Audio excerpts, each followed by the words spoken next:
ಸ್ನೇಹಿತರೆ ನಮಸ್ಕಾರ. ನಾನು ನಿಮ್ಮ ಮನಸ್ಸಿನ ಗೆಳತಿ Manjula Annappa, reiki master, motivational speaker, manifestation mind mastery ತರಬೇತುದಾರರು ಹಾಗೂ ಸಾಹಿತಿ.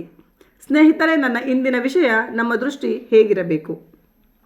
ದೃಷ್ಟಿಯಂತೆ ಸೃಷ್ಟಿ ಎಂದು ಹೇಳುತ್ತೇವೆ. ನಾವು ದೇವರ ಮುಂದೆ ಹಾಗೂ ಗುರು ಹಿರಿಯರ ಮುಂದೆ ತಲೆ ತಗ್ಗಿಸಿಕೊಂಡು ನೆಲ ನೋಡುತ್ತಾ ಅಥವಾ ದೇವರ ಪಾದವನ್ನು ನೋಡುತ್ತಾ ಧನ್ಯತಾ ಭಾವದಿಂದ ಇರಬೇಕು. ನಾವು ಚಿಕ್ಕವರಿದ್ದಾಗ ತಲೆ ಬಗ್ಗಿಸಿ ನಡೆ ಎಂದು ನಮ್ಮ ದೊಡ್ಡವರು ಹೇಳಿ ನಾವು ಎಲ್ಲ ಸಂದರ್ಭಗಳಲ್ಲೂ ತಲೆ ತಗ್ಗಿಸಿಕೊಂಡು ನಮ್ಮ ದೃಷ್ಟಿಯನ್ನು ನೆಲದತ್ತ ಹಾಯಿಸಿ ನಮ್ಮ ಬೆನ್ನು ನಮಗೆ ಗೊತ್ತಿಲ್ಲದೆ ಬಾಗಿರುತ್ತದೆ. ನಾವು ತಲೆ ತಗ್ಗಿಸಿ ಜನರ ಮುಖಭಾವನೆಗಳನ್ನು ಗಮನಿಸಲು ಸೋತಿರುತ್ತೇವೆ. ಅದರಲ್ಲೂ ವಿಶೇಷವಾಗಿ ಹೆಣ್ಣು ಮಕ್ಕಳು ನಾವು ತಲೆ ತಗ್ಗಿಸಿಕೊಂಡು ನಡೆಯುತ್ತಾ ನಮ್ಮ ಕುಟುಂಬದವರನ್ನು, ನಮ್ಮ ಸುತ್ತಮುತ್ತಲಿನವರನ್ನು, ನಮ್ಮ ಸಮಾಜವನ್ನು ನಾವು ಗಮನಿಸುವುದೇ ಇಲ್ಲ. ಯಾಕೆ ಹೀಗೆ ಎಂದು ಯೋಚಿಸಿದಾಗ ಹಿರಿಯರ ಮಾತಿನಂತೆ ಸದಾ ತಲೆ ತಗ್ಗಿಸಿಕೊಂಡು ನಡೆದು ಎದುರಿನವರನ್ನು ಕ್ಷಣ ಮಾತ್ರ ಗಮನಿಸಿರುತ್ತೇವೆ. ಅದೇ ಸಮಾಜದಲ್ಲಿ ಮುಖವಾಡ ಹೊತ್ತ ಸಮಾಜದ ಘಾತುಕ ಶಕ್ತಿಗಳು ಎಲ್ಲರನ್ನೂ ಸೂಕ್ಷ್ಮವಾಗಿ ಗಮನಿಸಿ ಅವರ ಚಲನವಲನ, ಭಾವನೆಗಳು, ಅವರ ಎಲ್ಲ ವಿಷಯಗಳನ್ನು ತಿಳಿದು ಮೋಸ ಮಾಡುತ್ತಾರೆ. ಇಲ್ಲಿ ಸೂಕ್ಷ್ಮ ಗಮನಿಸುವಿಕೆ ಅಥವಾ ಸೂಕ್ಷ್ಮ ದೃಷ್ಟಿ ತುಂಬ ಅವಶ್ಯಕತೆ.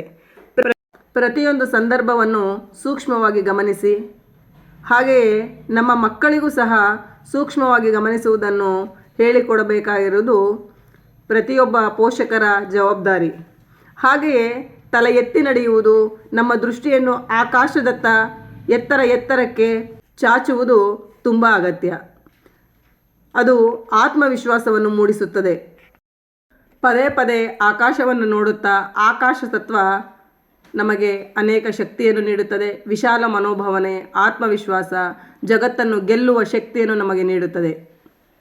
ಹಾಗೆಯೇ ನಾವು ನಮ್ಮ ಸುತ್ತಮುತ್ತಲಿನ ಎಲ್ಲ ಸಂದರ್ಭಗಳು, ಜನರನ್ನು ಸೂಕ್ಷ್ಮವಾಗಿ ಗಮನಿಸಿದಾಗ ನಮಗೆ ಹೊಂದಾಣಿಕೆಯ ಮನೋಭಾವನೆ ತಿಳಿಯುತ್ತದೆ. ಎಲ್ಲಿ ನಾವು ಕಾರ್ಯಪ್ರವೃತ್ತರಾಗಬೇಕು, ಎಲ್ಲಿ ನಾವು ಹೊಂದಾಣಿಕೆಯಿಂದ ಇರಬೇಕು, ಯಾವ ಸಂದರ್ಭದಿಂದ ನಾವು ದೂರ ಇರಬೇಕು ಎಂಬುವ ಪರಿಸ್ಥಿತಿಯನ್ನು ಸಹ ತಿಳಿಸುತ್ತದೆ. ಸೂಕ್ಷ್ಮವಾಗಿ ಗಮನಿಸುವಿಕೆ, ಸೂಕ್ಷ್ಮವಾದ ದೃಷ್ಟಿ ತುಂಬ ಅವಶ್ಯಕತೆ ಇದೆ.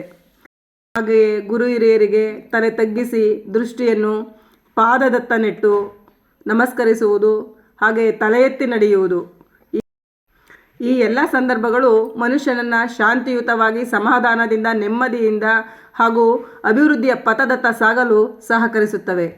ನಮ್ಮ ದೃಷ್ಟಿ ಪೂರ್ಣ ದೃಷ್ಟಿಯಾಗಿರಬೇಕು. ಪೂರ್ಣ ದೃಷ್ಟಿ ಎಂದರೆ ನಾನು ಹೇಳಿದ ಈ ಎಲ್ಲ ಅಂಶಗಳು ಒಳಗೊಂಡಿರುತ್ತವೆ. ಧನ್ಯವಾದಗಳು.